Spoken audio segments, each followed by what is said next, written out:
ತೀರ್ಥರೂಪ ತಂದೆಯವರಿಗೆ ಕನ್ನಡದಲ್ಲಿ ಒಂದೊಳ್ಳೆ content oriented ಸಿನಿಮಾಗಳು ಬರಲ್ಲ ಅಂತಿರಲ್ಲ, ಈಗ ಬಂದಿದೆ. ನಿಮ್ಮಲ್ಲಿ ಈಗ ಎಷ್ಟು ಜನ ಈ ಸಿನಿಮಾನ ನೋಡಿದ್ದೀರಾ ಹೇಳಿ. ನಿಜವಾಗ್ಲೂ ಹೇಳ್ತೀನಿ, ರೀಸೆಂಟ್ ಟೈಮಲ್ಲಿ ನನ್ನನ್ನು ಇಷ್ಟು ಎಮೋಷ್ನಲ್ ಆಗಿ ಯಾವ ಸಿನಿಮಾನೂ ಮಾಡಿರಲಿಲ್ಲ. ಆದರೆ ಈ ಸಿನಿಮಾ ಆ ಕೆಲಸನ ಮಾಡಿದೆ.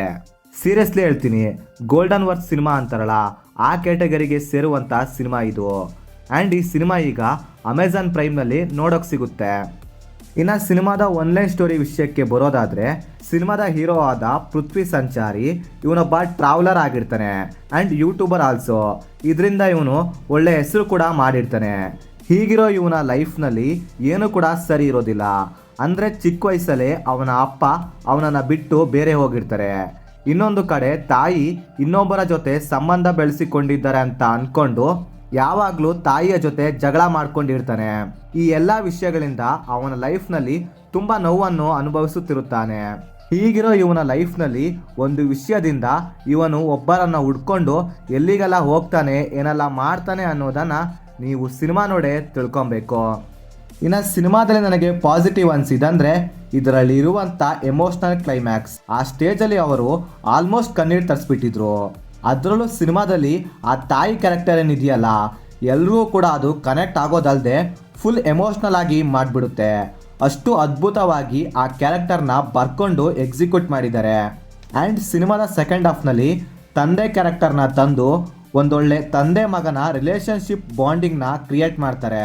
ಸಿನಿಮಾದಲ್ಲಿ ಆ ತಂದೆ ಮಗನ ಪ್ಯೂರ್ ಎಮೋಷ್ನಲ್ ಬಾಂಡಿಂಗ್ ಏನಿದೆಯಲ್ಲ, ಸಿನಿಮಾದಲ್ಲಿ ತುಂಬಾ ಚೆನ್ನಾಗಿ ವರ್ಕ್ ಆಯಿತು, ಎಸ್ಪೆಷಲಿ ಸಿನಿಮಾದ ಸೆಕೆಂಡ್ ಹಾಫ್ನಲ್ಲಿ.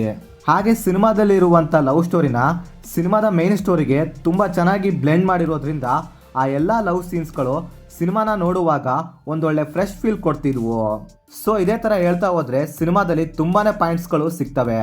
ಸೊ ಇಷ್ಟು ಸಾಕು ಅನ್ಕೊತೀನಿ. ಇನ್ನೊಂದೇನು ಅಂದರೆ, ಸಿನಿಮಾದಲ್ಲಿ ತುಂಬಾ ತಿಳಿದುಕೊಳ್ಳುವಂಥ ವಿಷಯಗಳಿದ್ದಾವೆ.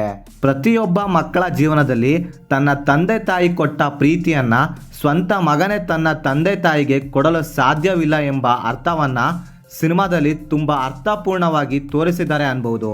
ಸೊ ಈ ಕಾನ್ಸೆಪ್ಟ್ ಏನಿದೆಯಲ್ಲ, ಸಿನಿಮಾದಲ್ಲಿ ನನಗಂತೂ ತುಂಬ ಇಷ್ಟ ಆಯಿತು. ಸೊ ಆದ್ದರಿಂದ ಪರ್ಟಿಕ್ಯುಲರ್ ಆಗಿ ಈ ಲೈನ್ನ ಹೇಳ್ತಿದ್ದೀನಿ. ಇನ್ನು ಸಿನಿಮಾದ ನೆಗೆಟಿವ್ ವಿಷಯಕ್ಕೆ ಬರೋದಾದರೆ, ಸಿನಿಮಾದಲ್ಲಿ ನೆಗೆಟಿವ್ ಪಾಯಿಂಟ್ಸ್ಗಳು ಇದ್ದಾವೆ. ಆದರೆ ನನಗೆ ಸಿನಿಮಾ ನೋಡುವಾಗ ಅವು ಯಾವುದೇ ಪಾಯಿಂಟ್ಸ್ಗಳು ನನಗೆ ತೊಂದರೆ ಕೊಟ್ಟಿಲ್ಲ. ಸೊ ಆದ್ದರಿಂದ ನೆಗೆಟಿವ್ ಪಾಯಿಂಟ್ಸ್ ಅಂತ ಏನು ನನಗೆ ಸಿನಿಮಾದಲ್ಲಿ ಕಾಣಿಸ್ಲಿಲ್ಲ. ಇನ್ನು ಓವರಾಲ್ ಆಗಿ ಸಿನಿಮಾ ಹೇಗುಂಟು ಅಂತ ಹೇಳೋದಾದರೆ, ಇದೊಂದು ಒಳ್ಳೆ ಸಿನಿಮಾ, ಅದರಲ್ಲೂ ಒಳ್ಳೆ ಕಂಟೆಂಟ್ ಆಗಿ ಸ್ಟೋರಿ ಇರುವಂಥ ಸಿನಿಮಾ. ಈ ಸಿನಿಮಾನ ನೀವು ನಿಮ್ಮ ತಂದೆ ತಾಯಿ ಜೊತೆ ನೋಡಿ ಆ ಫೀಲೇ ಬೇರೆ ಇರುತ್ತೆ.